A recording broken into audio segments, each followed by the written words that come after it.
Hi everyone, and welcome to today's Little Lunch Online, number 43, which is my lucky number for some reason. So I've got a really good feeling about today, and also because of the amazing guest artist that I'm going to be chatting to today, Heidi Everett.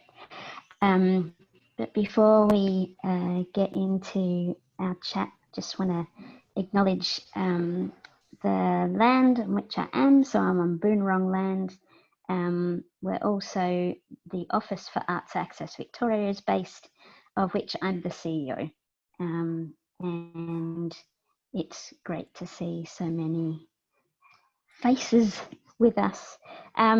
Just want to do a tiny bit of housekeeping. So today's little lunch, as per always, is 30 minutes long, and it's being recorded and will be uploaded to the Little Lunch Online website for viewing afterwards, which is www.llol.com.au.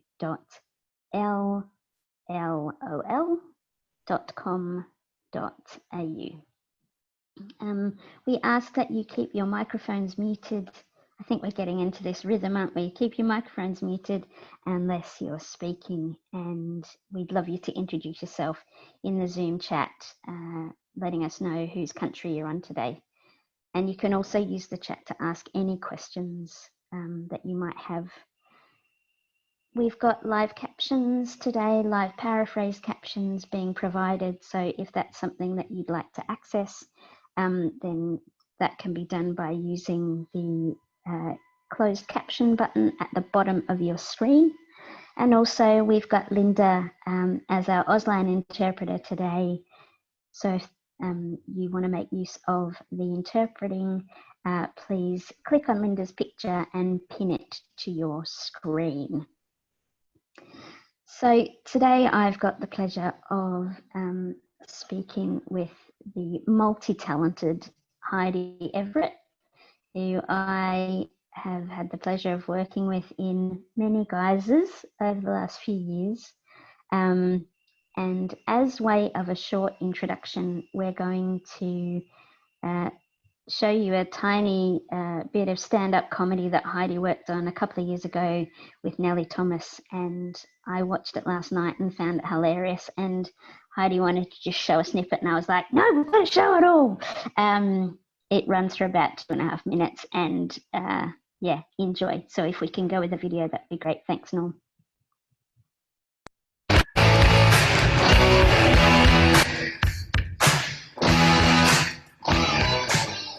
My name is Heidi Everett. I know what you're thinking. Thank you, 25 years of paranoid schizophrenia paid off. I'm wearing sunnies because I have sensory overload. So sensory overload is when all your senses are up really high. So things like sound, sight, smell, taste and touch, they're up really high. So if you could turn down your thinking and switch off your pheromones, that'd be awesome. So I have schizophrenia, and the word schizophrenia actually comes from 2 different languages. So Greek, schizo, and Old Latin, phrenia. So basically 2 different countries got together and created a word. That's not mental illness, that is a Nobel Peace Prize.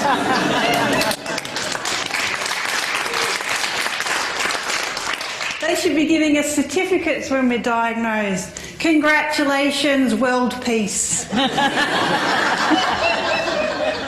I see a psychiatrist, I'm sure many of us here do. And a psychiatrist doesn't really ask you anything that a friend wouldn't ask you. Hi, how are you? How's your week been? Want some drugs?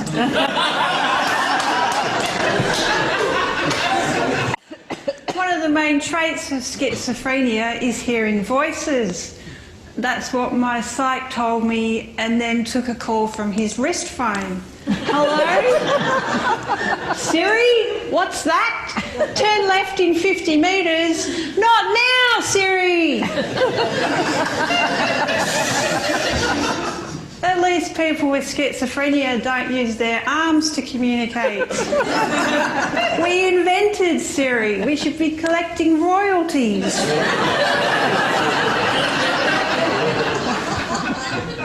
Doing comedy is interesting, and one of the ways Nellie says that we can get material is by practicing observation. So I booked a ride on the Melbourne Star observation wheel. I saw Melbourne. I didn't get the joke.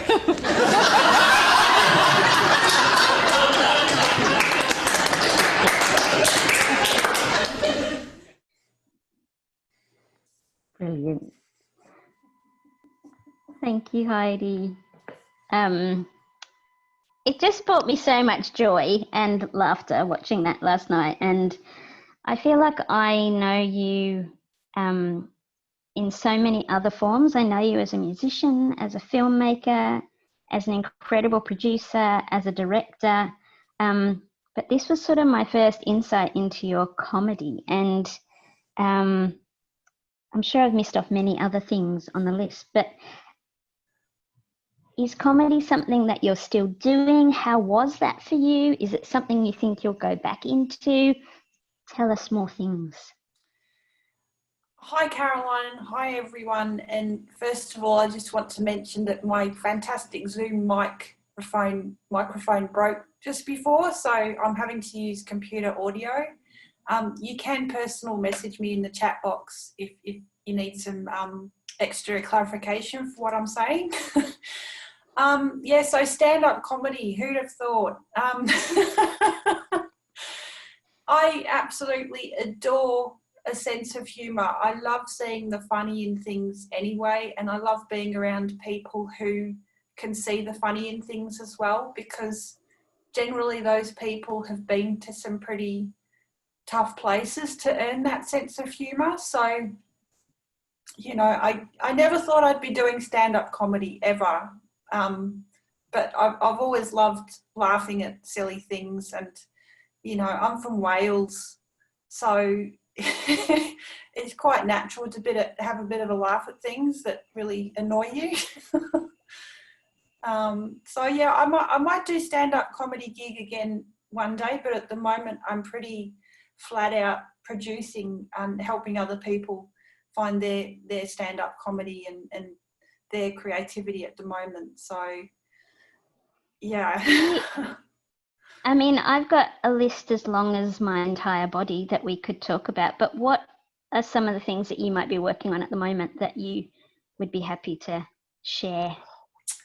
There's actually two major things I'm working on at the moment, and I've just come off Mojo Film Festival, which celebrates World Schizophrenia Day in May, on the 24th of May. And Mojo Film Festival this year was the only event that I could find happening around the entire world. So it's COVID's been very interesting, and it's proven a point to me even more that what we do with Mojo Film Festival is quite unique and quite needed. And Mojo is through an organisation I founded called Schizzy Inc. SCHIZY Inc. And we do lots of creative things around, you know, giving people a voice. Heidi, you've just gone muted. That's it. Yep. You're good, Okay. You're back. Can you say a bit more about Mojo? How long's it been around? Obviously it came out of Schizzy Inc. But yeah, how long's it been around? How did it run this year, and can people still access it? Yeah, so Mojo Film Festival started about 3 years ago, and before that Schizzy Inc. had done something called Schizzy Inc. International Jam. So we jammed music at Northcote Social Club with bands from around the world with a beautiful song called One Love. And I spliced together all these bands from around the world, and we played it on the big screen, and then we had something like 50 musicians on stage at Northcote Social Club. And I thought, I can't keep doing this. There's got to be an easier way. So a couple of us at Schizzy Inc. started to plan Mojo Film Festival because one of the things I learned while doing Schizzy Inc. Jam is that if you Google video or film about schizophrenia, you come up with this whole list of films about schizophrenia and not by people with schizophrenia. So to me, it was just, okay, we need to do this. We need to create a new genre of filmmaking. It was just really obvious that I didn't want to see another educational film made by, you know, a mental health service or a film student or somebody who hasn't even got lived experience making films about schizophrenia. And, you know, it's always dark and scary, and it's never anything other than that. And so I thought, well, let's try it. So Mojo Film Festival, that's where it came from, was Amazing. just this, yeah. But Schizzy Inc.'s been going for about 10 years. And it is around schizophrenia, but we've got people from all diagnoses in Schizzy Inc. So we welcome anyone that's been in the public mental health system, especially. And that, you know, that's a lot of people. So yeah, it's quite interesting what we're trying to do, and we meet a lot of barriers, but we're trying. Yeah, absolutely. So Mojo happened online last weekend on Sunday, I think, and it was live on YouTube, or it happened on YouTube. I am guessing that some people that are in this group were there based on your comments. Brilliant. Is there a way that people can still access those films if they're interested, Heidi? Yeah, so if you go to YouTube and type in Mojo Film Festival 2020, there, hopefully YouTube hasn't banned us, but just keep looking around and you'll come up with the actual event itself, the whole event from start to finish, and it goes for an hour. And there's quite a lovely surprise guest that says hello about halfway through. And there's chats with filmmakers, and there's some international films, and there's a bling party. You know, and I just actually, Jess is online with us. Hi, Jess. Jess was in that stand-up comedy project that I did as well, and that was with a fantastic comedian called Nellie Thomas. She kind of mentored a group of us to be stand-up comedians. So hi, Jess. And Jess is in another project that we're doing at the moment called Qualia Theatre. So it's quite a family. Yeah, I mean, and that's Caroline, I think you're in that too, in some small way, but actually, I don't want to embarrass you, but. I mean, that's a gorgeous segue into talking about Qualia. So I had the absolute honour and privilege of working alongside you while you were making Qualia last year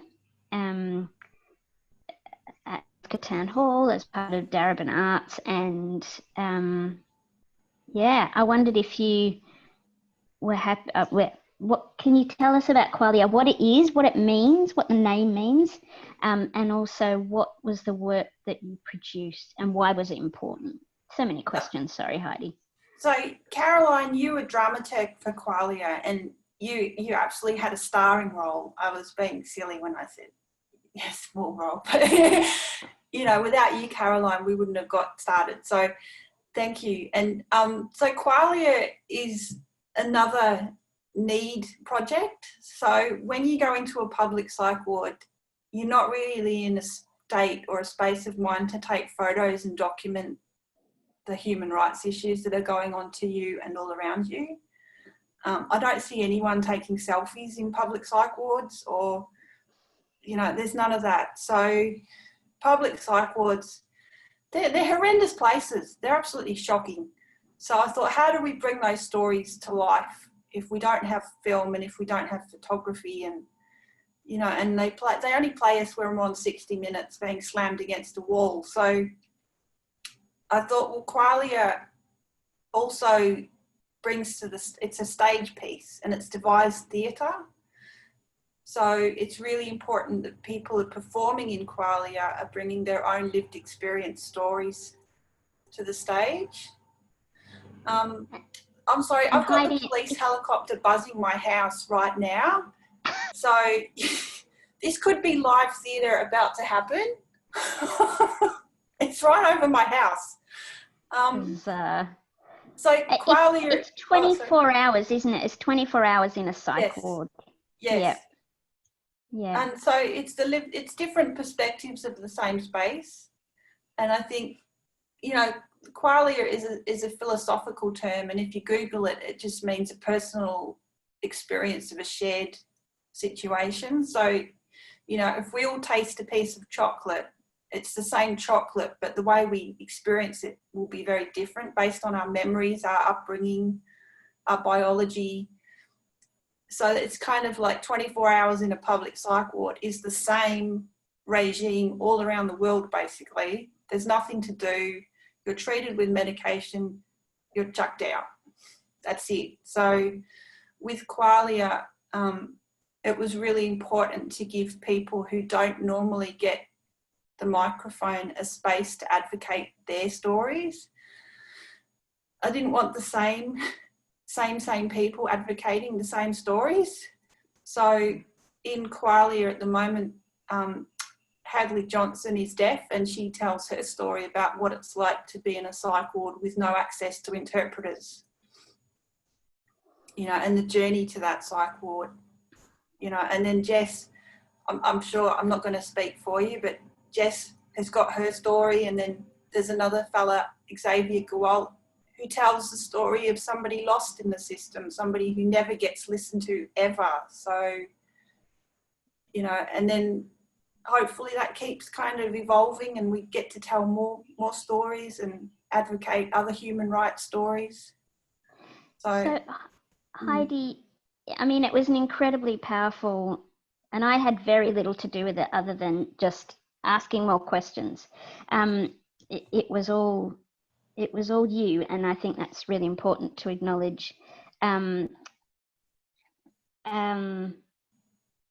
You've just received a Thrive grant from the City of Port Phillip to evolve Qualia. Can you talk a bit about the evolution? What's going to happen next? Yeah, so you know, one thing about being an artist is the amount of work that goes into being an artist behind the scenes, and one of those is grant writing. I'm a fantastic failed grant writer. I try and try and try, and I never get one. And then finally this year, I got one. I got a grant. Yay! Yeah. So that was through City of Port Phillip and with Arts Access Victoria, and it was specifically for artists who identify as disabled, deaf, or with mental health lived experience. And so we've got a grant to put on a short film of Qualia. And so Jess, Xavier, Hadley, myself, and the filmmaker Rachel Edward, we're going to make the short film version of Qualia.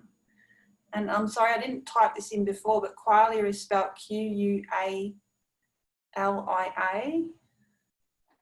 And if you Google Qualia, you'll either come up with a resort on the Whitsundays or Qualia Theatre. That's brilliant. Who knew? And I love it when people check into Qualia on our page and they say they had a fantastic time. They feel renewed. They're starting life with a new energy. It's great. That's amazing. That's so brilliant. So yeah, Qualia is going to have a life, you know, and we've just also got quite a really good performance opportunity with the University of Melbourne. So that's next year. And yeah, I'm really excited about Qualia, and hopefully I get to tell a bit of my story in another side project soon and tour it around Australia. Can you tell us about that side project? Well, you know, it's one of these damn grant things. So I'll just keep applying until I win. But I'm Great. determined. Brilliant. But that's about where Qualia has come from. You know, I haven't just said, let's make a theatre piece about psych wards. It's actually come from, 30 years of being in the public psych system. Yeah. So, I'd like to tell my story too. So I'll give it a go. That's brilliant. Because I think you're right, Heidi. Qualia was very much about Jess and Hadley and Xavier's story. And you very much held the structure for the piece, but it was very much those genuine stories from people that you held beautifully in that space, and also your commitment to making that space accessible for audiences. So the whole thing had embedded sign language interpretation, and yeah, it was amazing. So I'm very excited about what happens next with it. Thank you, Caroline. Yeah, so am I. I feel good about it. Like, I tried to make a short film about a dog in a psych ward, and I spent nearly 10 years trying to do that, and I had so many people involved, and it just kept hitting some kind of barrier to say, no, this isn't what you're supposed to be doing. So the fact that this project has succeeded and it's succeeding well, I'm rapt. So great. And I remember when we finished the last show, everyone was just like, we need to do it again. And it was just like, yes, absolutely, you do. Let's try and make that happen. So you're making it happen, which is amazing. Well, I'm really grateful to Xavier, Jess and Hadley, because it's, their stories and their effort. And, it's devised theatre. It's not me saying you need to say this. Yeah. So, and I hope that future versions of Qualia will have other people's stories as well. So if you're out there and you think you've got a unique perspective of psych wards, get in touch with me. I'd love to hear from you. And I also want somebody to play the psych nurse, because I don't want to do it anymore. Oh, that's right. You made the cameo. Apparently I do it really well. People said to me, oh, you make the best Nurse Vinegar tits. And I said, I wasn't trying. I was just being me. I can't act. And they said, oh, you were fantastic. You were so cold and uncaring. Which is so not you in real life. So that's really interesting that came across in performance. Heidi, I want to move us into the discussion about the future. So obviously Qualia continues, which is brilliant. And I suppose one of the things that's been a theme through these little lunches is really thinking about in this kind of post-COVID, wherever we go world, this supposed new normal, which I still hate the thought of. What, from your perspective, is crucial in whatever we could create next? Just a little question. I think that Zoom has opened up a new possibility. I think forcing, or, I've heard this wonderful saying that tradition is peer pressure from dead people. That's brilliant. And that's not my saying, I've just heard it around. Yeah. And I know that tradition is great for, stories and things and bringing through those things, but it also makes us do things that we don't need to keep doing. So the fact that we're forced to go into the city to meet for an hour-long meeting and then make our way back out into the bush, it's why? When we could just do this. Yeah. So I also think that the outdoors has become a little bit more important in people's thinking. So I'd love to see the reinvention of amphitheatres and, outdoor art making. And why do we have to sit in a square theatre in rows of seats looking at somebody on stage? Why? When we could do it under a tree or, you know, go for it, go exploring with theatre and get it outside. And why do we have to sit in such, you know, structured spaces? So I love operating outside, and I love being in natural spaces, and I don't know why we have to sit at square tables in square rooms. Yeah. And even now with Zoom, you know, we're all in little boxes in rows. It's kind of like, why are we doing this? Why is everything so square and regimented? But, you know, I guess that's what our brains crave. So we've got to do what our brains crave, I suppose. Yeah. I think I've been having quite a few conversations with deaf and disabled artists over the last week, and one of the point that you make about people are feeling less exhausted because they're able to create the space that works for them.